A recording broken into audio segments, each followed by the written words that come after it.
चाईबासा में सुरक्षा बल के जवानों ने नक्सलियों की और एक साजिश को नाकाम कर दिया है।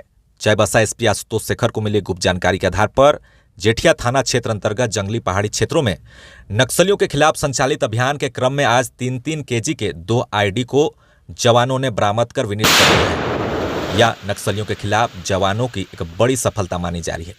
आपको बता दें, कुछ दिन पूर्व ही गुवा से रोवाम जाने वाली सड़क पर भी माओवादियों द्वारा लगाए गए 15-15 किलो के 2 आईडी बमों को जवानों ने विनिष्ट कर दिया था। इन दोनों आईडी का पता लगाने में सीआरपीएफ की डॉग स्क्वाड टीम और झारखंड जगुआर की बीडीएस टीम की अहम भूमिका रही है। अब देखिए किस तरीके से माओवादियों ने इन बमों को टिफिन में भरकर जमीन के अंदर बिछा कर रखा था। अक्सर माओवादी अपने कोर इलाके में ये आईडी बम को बिछा देते हैं ताकि सुरक्षा बल के जवान उन तक ना पहुंच पाएं। आप देखिए किस तरीके से जब इन दोनों आईडी बमों को विनिष्ट किया गया तो एक बड़ा धमाका होता है। अगर सुरक्षा बल के जवान इसकी चपेट में आ जाते तो सुरक्षा बलों को बहुत बड़ा नुकसान पहुंच सकता था, लेकिन झारखंड जगुआर की बीडीएस टीम और सीआरपीएफ की डॉग स्क्वाड टीम के द्वारा लगातार नक्सल प्रभावित इलाकों से माओवादियों के लगाए गए आईडी बमों को बरामद किया जा रहा है और विनिष्ट भी किया जा रहा है। सुरक्षा बलों के नक्सल अभियान को रोकने के लिए नक्सली अक्सर इस तरह से खतरनाक आईडी बम का इस्तेमाल करते हैं, मगर सीआरपीएफ के डॉग स्क्वाड टीम और जगुआर बीडीएस टीम उनके हर नापाक मंसूबों में पानी फेर देते हैं। चलिए जानते हैं सीआरपीएफ डॉग के बारे में विस्तार रूप से। सीआरपीएफ के डॉग स्क्वाड में बेल्जियन शेफर्ड, मालिनोइस और डच शेफर्ड डॉग जैसे डॉग्स होते हैं। इन डॉग्स को dog breeding and training school में ट्रेनिंग दी जाती है। ये डॉग्स कई तरह के काम करते हैं, जैसे कि पैदल गश्त करना, विस्फोटक का पता लगाना, हमला करना और ट्रैकिंग करना। ये डॉग्स आतंक प्रभावित इलाके और नक्सल प्रभावित इलाकों में सीआरपीएफ के अभियानों में शामिल होते हैं। सीआरपीएफ के डॉग स्क्वाड में डॉग्स को कई तरह से प्रशिक्षण दिए जाते हैं। सीआरपीएफ के डॉग स्क्वाड के डॉग्स को क्षेत्रों की जरूरत के मुताबिक दूसरे ट्रेड में भी प्रशिक्षित किया जाता है। सीआरपीएफ के डॉग स्क्वाड के डॉग्स को पायलट प्रोजेक्ट के तहत मुधोल हाउट, कोम्बाई, मोंगरेल और पांडीकोना जैसे देसी नस्लों में भी प्रशिक्षित किया गया है। फिर ट्रेनिंग के बाद उन्हें अभियान में लगाया जाता है और आसानी से नक्सल प्रभावित इलाकों में आईडी बम का पता लगाने में ये कारगर साबित होते हैं। डीबीटीएस सीआरपीएफ का एक प्रमुख संस्थान है जो कि बेंगलोर में इसका मुख्यालय है। यह संस्थान 27 अगस्त 2021 को अस्तित्व में आया था।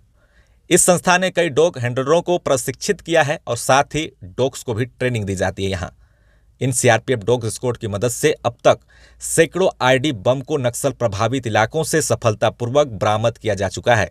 कई बड़े बड़े नक्सल अभियान में सुरक्षा बलों की जान बचाने में ये डॉग स्क्वाड टीम काफी मददगार साबित हुए हैं। वहीं झारखंड में भी नक्सल अभियान से निपटने में लगे झारखंड जगुआर टीम का गठन किया गया, जिसमें आईडी का पता लगाने के लिए जगुआर बीडीएस टीम बनाया गया, जो कि नक्सल अभियान में सुरक्षा बलों को काफी फायदा पहुंचा रहे हैं।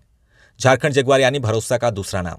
अपने गठन के बाद से ही स्पेशल फोर्स झारखंड के नक्सलियों के खिलाफ खौफ का दूसरा नाम है।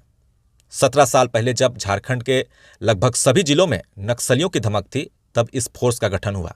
उसके बाद से इस फोर्स ने पीछे मुड़कर कभी नहीं देखा। इस फोर्स ने दर्जन भर नक्सलियों को इनकाउंटर में मार गिराया है, वहीं सैकड़ों को सलाखों के पीछे भी पहुंचाया है। 21 फरवरी 2008 को झारखंड जगुआर का गठन किया गया था। एक समय था जब अगर कहीं नक्सलियों के द्वारा बिछाया गया लैंडमाइंस या आईडी बम मिल जाए तो उसे कैसे नष्ट किया जाए, यह एक बड़ी समस्या होती थी। लेकिन ये बातें काफ़ी पहले की हैं। अब जो है, झारखंड जगुआर के गठन के बाद सबसे पहले इसकी 12 बीडीएस टीम यानी कि बम निरोधक दस्ते की टीम तैयार की गई। झारखंड जगुआर की बीडीएस टीम ने पूरे झारखंड से सैकड़ों की संख्या में आईडी बम को जमीन से निकालकर उसे नष्ट किया है। वर्तमान समय में जगुआर में 40 एसोल्ट ग्रुप, 12 बम स्क्वाड टीम, झारखंड जगुआर में शामिल अधिकारियों और जवानों को आपको बता दें 50% अतिरिक्त भत्ता का भी लाभ मिलता है। अपने बलिदान और शौर्य के बल पर झारखंड जगुआर ने बहुत कम समय में अपनी एक अलग पहचान बनाई है। साथ ही झारखंड में नक्सलियों के खिलाफ लड़ाई में केंद्र बलों के प्रति निर्भरता भी जो है वो कम हुई है। 17 साल के इतिहास में झारखंड जगुआर के जवानों ने कई नक्सलियों को मार गिराया, वहीं कई को सलाखों के पीछे पहुंचा दिया, लेकिन इनमें झारखंड जगुआर के अधिकारियों और जवानों को भी अपने प्राणों की आहुति देनी पड़ी।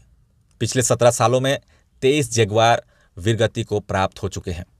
इसके से माओवादी नक्सल अभियान को रोकने के लिए इस तरह की आईडी बम का इस्तेमाल करते हैं, जिसकी चपेट में आने से सैकड़ों ग्रामीणों की मौत हो चुकी है। चाहे वो कोल्हान का इलाका हो, चाहे वो सारंडा का इलाका हो, चाहे वो पोड़ाहाट का इलाका हो, इन इलाकों में कई ऐसी मासूम जानें चली गई इन आईडी बम की चपेट में आने से, क्योंकि माओवादियों के द्वारा सुरक्षा बल को उनके अभियान को रोकने के लिए आईडी बम लगाया जाता है। लेकिन सबसे ज़्यादा अगर नुकसान किसी का इस आईडी बम से हुआ है तो आम ग्रामीण, जो आम पब्लिक है, जो गांव में बसने वाले आदिवासी हैं, उन्हीं की सबसे ज़्यादा जानें इन आईडी बम के कारण हुई है। क्योंकि आईडी बम काफ़ी खतरनाक होता है और कई तरह के आईडी बम होते हैं, जिसमें सिरिंज आईडी बम होता है, सीरीज आईडी बम होता है। यानी कि माओवादी एक सीरीज में कई तरह के आईडी को एक लाइन से वो तारों के माध्यम से जोड़ देते हैं।